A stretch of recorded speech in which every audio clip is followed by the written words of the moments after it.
Yine kılıncını çekti üstüme, kurban olduğum oğla gözler. Yine cellat olup durdu qəstime, kalem kaş altında piyale gözler.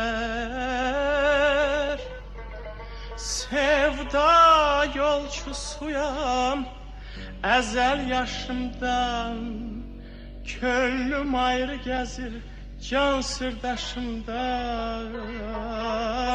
Dağıdır huşumu, alır başımdan. Süzülüp gedende hayale gözler. Aman aman aman aman aman aman aman aman aman aman aman aman aman aman aman aman gözler. Yarım aman aman aman aman aman aman aman aman aman aman gözler.